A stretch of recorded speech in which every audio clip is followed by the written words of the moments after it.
Na Receita Federal foram arrecadados 10,460 bilhões de reais, queda de 11,2% em relação a janeiro do ano passado e de 11,7% em relação a dezembro. E a Receita não tem esperanças. Sabe que os impostos vão continuar a cair em fevereiro e também em março.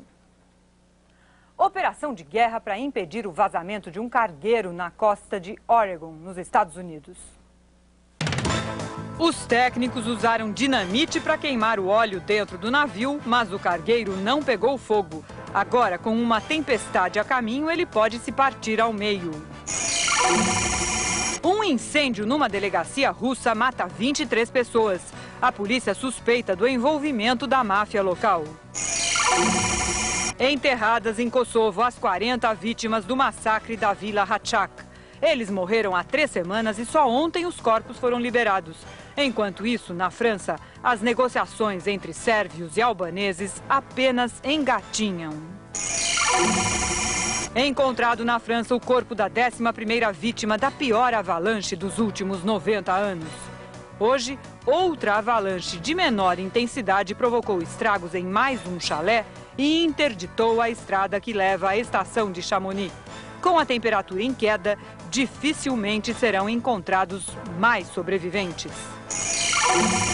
Um veredito provoca protestos na Itália.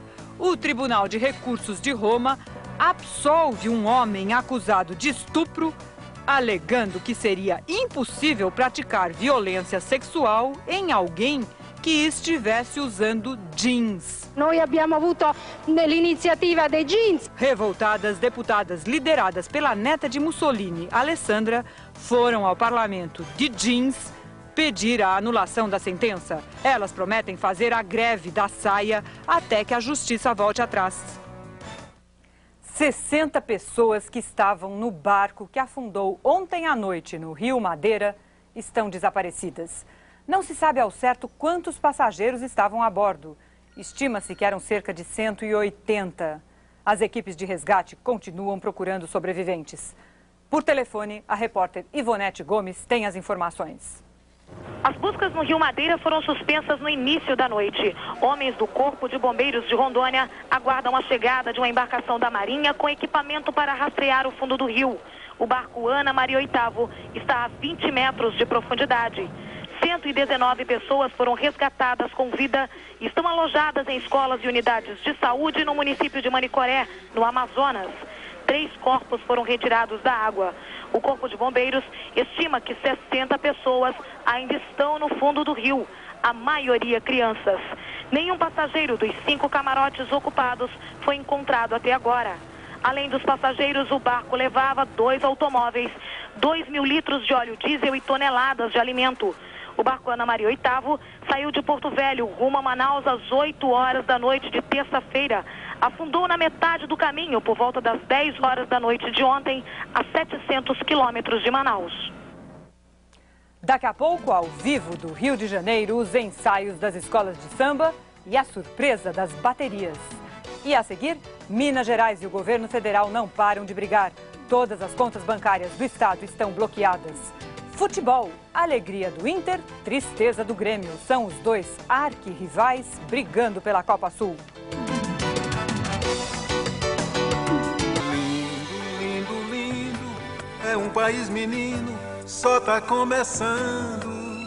Diante das nações que tem milênios, nós apenas temos 500 anos. Bota esse menino na escola, cuida da saúde do menino, que o menino vai mudar a sua história, vai conquistar esse mundo, vai ser lindo, lindo,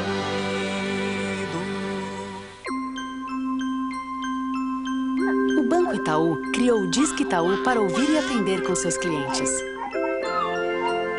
Você tira suas dúvidas, apresenta sugestões ou reclamações e o Itaú ouve você.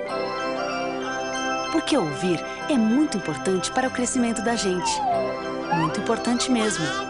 Lembre-se que você aprendeu a falar ouvindo.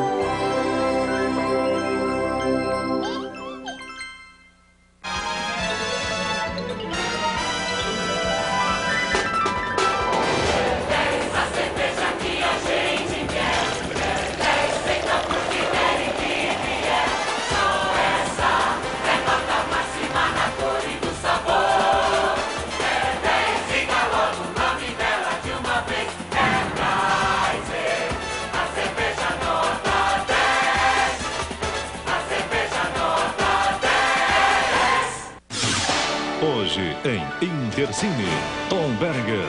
Ele é uma fera no gatilho e está disposto a tudo para fazer sua própria justiça. O Anjo Vingador, com Charlton Heston e James Coburn. Hoje, depois do Jornal da Globo, em Intercine.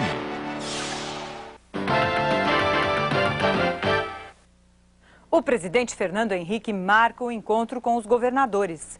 Mas a crise com Minas Gerais piorou hoje. O estado deixou de pagar mais um empréstimo internacional e teve todas as contas bancárias bloqueadas pelo governo federal.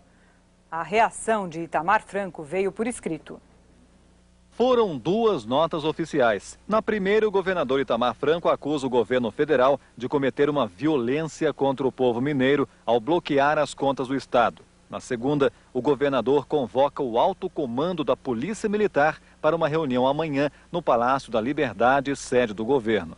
O governo federal bloqueou as contas de Minas porque o estado não pagou o empréstimo de R$ 1.900.000 ao BID, o Banco Interamericano de Desenvolvimento. Agora, a União, que era avalista do empréstimo e não pode sacar o dinheiro sem autorização de Itamar Franco, só vai liberar as contas depois que o governo mineiro repassar esse valor aos cofres federais. O governador de Minas afirma que, com as contas bloqueadas, não tem como manter o estado funcionando. O novo atrito acontece na véspera de uma tentativa de reaproximar Itamar Franco e o presidente Fernando Henrique Cardoso. Dois ministros do PMDB, Eliseu Padilha e Renan Calheiros, vão a Belo Horizonte amanhã. Apesar do incidente de hoje, a reunião foi mantida. Mas a reação mineira surpreendeu o governo. A nota nos parece despropositada. Ela vem na contramão da proposta do governo. Nós temos feito gestos de diálogo. Hoje, o presidente Fernando Henrique confirmou a reunião com todos os governadores para o próximo dia 26. Itamar Franco, que agora à noite se encontrou com o governador gaúcho Olívio Dutra em Belo Horizonte, vai ser convidado. Para o líder do PFL na Câmara, o momento é delicado. Acho que o momento é desarmar os espíritos, o momento é de procurar acalmar e o momento é, sobretudo, de demonstrar à nação que o país está se unindo para vencer a crise. E Franklin, cada vez mais tensas as relações aí entre Fernando Henrique e Itamar Franco, né? Lilian, cada dia que passa elas se complicam mais. O clima aqui em Brasília hoje à noite era de absoluta perplexidade com as notas divulgadas por Itamar. A maior preocupação é com a convocação da reunião extraordinária com o comando da PM de Minas Gerais. A nota é dúbia e não deixa claro qual é o objetivo da reunião. Se a intenção for apenas a de preparar um plano de segurança pública para fazer frente a uma suposta intranquilidade no Estado, trata-se de uma providência despropositada e alarmista. Mas se o objetivo for mobilizar a PM para dar algum tipo de resposta ao que a nota chama de atos de hostilidade crescente contra o povo mineiro, aí a coisa já passou de qualquer limite. Pois é, mas PM para brigar com o governo, daqui a pouco eles declaram guerra? Declaram nada, Lília. Mas que a nota propositalmente deixa algo esquisito no ar, isso deixa. Provavelmente é só um jogo de cena, mas é um jogo de cena perigoso. A essa altura do campeonato, parece claro que Itamar não quer um entendimento com o governo federal e dificilmente comparecerá à reunião de governadores com Fernando Henrique no dia 26. Está apostando no confronto. Vamos ver no que dá a reunião dele com os ministros do PMDB amanhã em Belo Horizonte. Quem sabe o bom senso não prevalece. Os gols da Copa Sul agora à noite.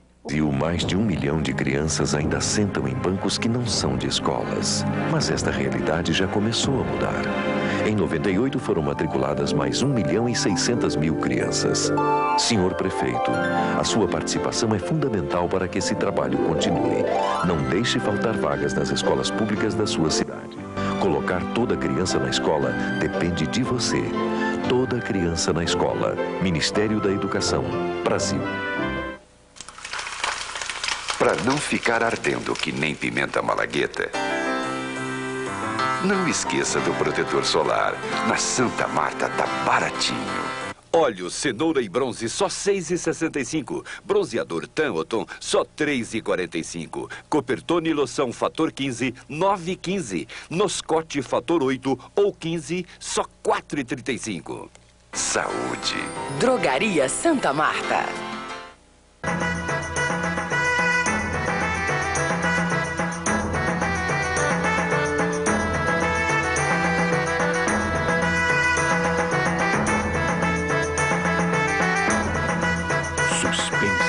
imersão numa aventura repleta de enigmas e desafios por cidades e cenários mais fascinantes do mundo real e do universo virtual.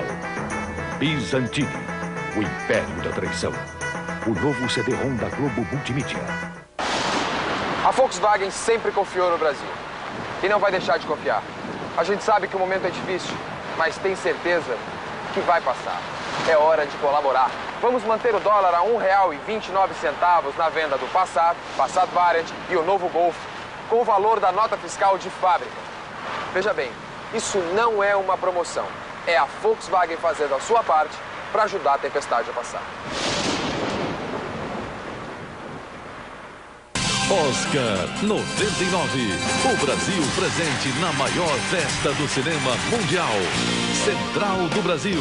Filme de Walter Salles, com Fernanda Montenegro e Vinícius de Oliveira, concorrendo ao Oscar de melhor filme estrangeiro. E a nossa estrela, Fernanda Montenegro, disputando o Oscar de melhor atriz. Vamos torcer juntos na Globo, ao vivo, na entrega do Oscar 99. O presidente da Liga das Escolas de Samba do Rio de Janeiro, Luiz Pacheco Drummond, mais conhecido como Luizinho Drummond, foi preso agora à noite. Ele é suspeito de envolvimento no assassinato do bicheiro Abílio da Silva Aleixo em agosto do ano passado.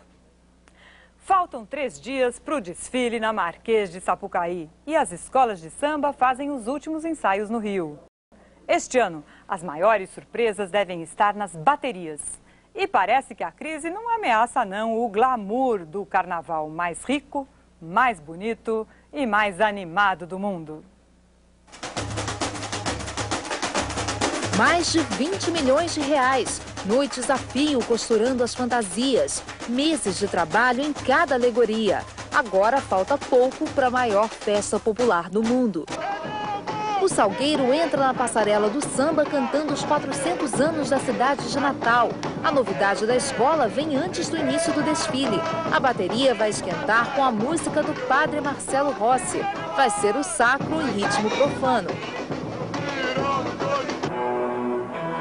A mocidade também aposta na mistura. O samba da escola entra na avenida lado a lado com os clássicos de nosso maior compositor, Vila Lobos. Músicos da Orquestra Sinfônica Brasileira vão dividir o espaço com as passistas da escola. Já a Estação Primeira de Mangueira não quis saber de inovar no enredo. Escolheu a tradição e vai cantar os 100 anos do samba.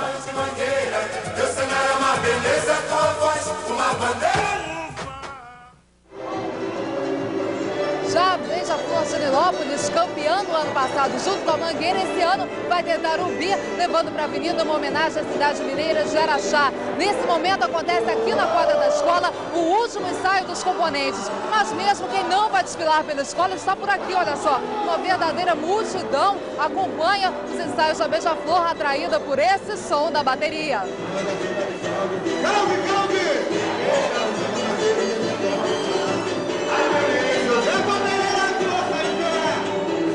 E esse é só o aquecimento. Ana Paula Araújo, da quadra da Beija-Flor de Nilópolis. 50 anos depois, um clássico da dramaturgia americana reestreia na Broadway com todas as honras.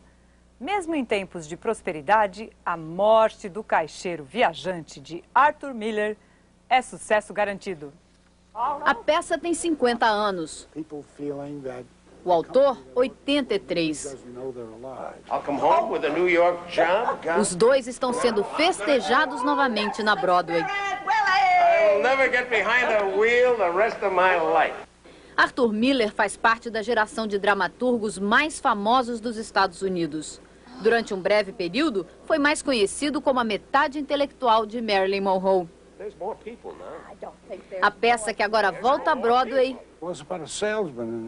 é sobre um caixeiro viajante. Depois ele morre, diz o autor. É um pouco mais. É sobre um homem que está perdendo tudo, os filhos, a carreira, sobre as pessoas se sentindo alienadas do trabalho. Arthur Miller escreveu A Morte do Caixeiro Viajante quando a Depressão de 29 ainda era um pesadelo recente na memória americana. 50 anos depois, a peça ainda faz o maior sucesso. O autor acha que, apesar da economia estar em alta, sempre existe o medo de que tudo acabe. Nos últimos 50 anos, o caixeiro correu o mundo. Agora volta ao palco com Brian Dennehy. A interpretação ganhou vários elogios da crítica americana. Arthur Miller nasceu em Nova York. O pai dele foi à falência durante a Depressão. Morte de um Caixeiro Viajante é a obra mais famosa do autor e rendeu um prêmio Pulitzer para Arthur Miller. Nos anos 50, ele teve o passaporte cassado, acusado de ser comunista. Aos 83 anos, está tendo o prazer de ver a obra mais consagrada voltar à Broadway com todas as honras. Uma boa noite para você e até amanhã.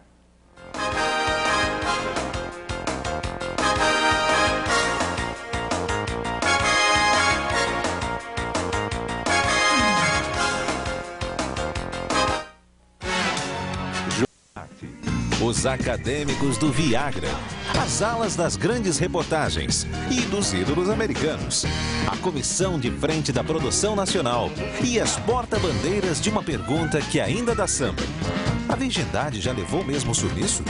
Carnaval Alternativo, uma programação exclusiva, perto dos seus olhos e longe dos tamborins. De 13 a 16 de fevereiro, na Estação Primeira GNT.